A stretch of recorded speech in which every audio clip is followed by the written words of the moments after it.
যার কোমরের মধ্যে জাহান্নামের বেড়ি পরায় দেওয়া হয়েছে, যার পায়ের মধ্যে জাহান্নামের আগুনের ডান্ডা বেড়ি পরায় দেওয়া হয়েছে, এমন নাফরমান, বেনামাজি, বেরোজগারি, বেপর্দা, সুদখোর, ঘুষখোর, বিড়ি, সিগারেট, নেশা দ্রব্য সেবনকারী, অন্যায় অপরাধকারী, জুলুমবাজ, জালেম, এমন জালেম অন্যায়কারী অপরাধী যারা, তার দিকে তাকায়া তাকায়া রব্বুল আলামিন বলেন, রে নাফরমান, তুই যখন অন্যায় করো, গুনাহ খাতা করো, মনে করো জমিনের কেউ দেখে না, জমিনের মানুষগুলা ঘুমায় গেছে, জমিনের কেউ আমার অন্যায় অপরাধ দেখে নাই।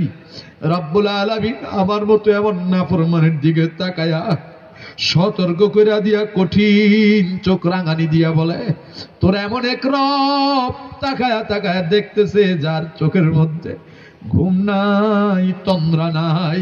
জমিনের সব মানুষ ঘুমায় গেল, তিনি ঘুমায় না, তিনি তন্দ্রাচ্ছন্ন হয় না, তিনি তাকায়া তাকায়া দেখতেছেন। অতএব সাবধানে অপরাধ করবি, সাবধানে জুলুম করবি, সাবধানে অন্যায় করবি, সাবধানে গুনাহ খাতা করবি।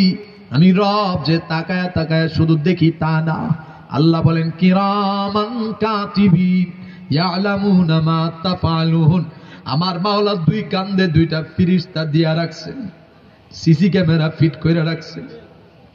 একা একা অন্যায় করি, জামাত মিলা মিলা করি, গোপনে করি, প্রকাশ্যে করি, আলোতে করি, অন্ধকারে করি, আমার সিসি ক্যামেরার মধ্যে সবকিছু উঠা যায় বাবা।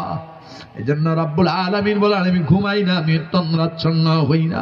জিজ্ঞাসা করি, রব দ্বিতীয় নম্বর কারণটা কি?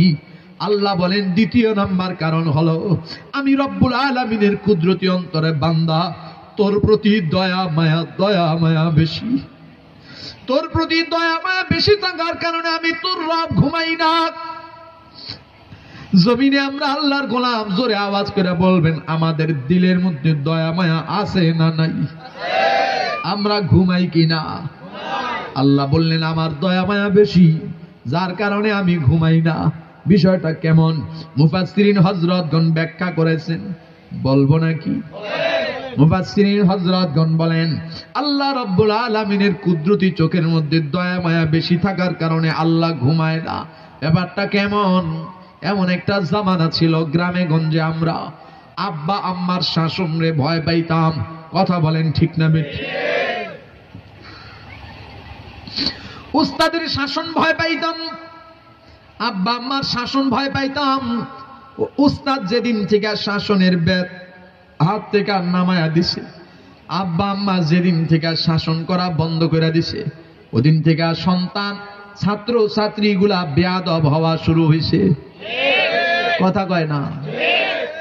মুহতারাম হাজিরিন, লম্বা চূড়া অধিক যাব না। যেদিন আব্বার শাসন ছিল, উস্তাদের শাসন ছিল, সন্তানগুলা আদব আখলাকওয়ালা হয়েছে, ছাত্রগুলা আদব আখলাকওয়ালা হয়েছে।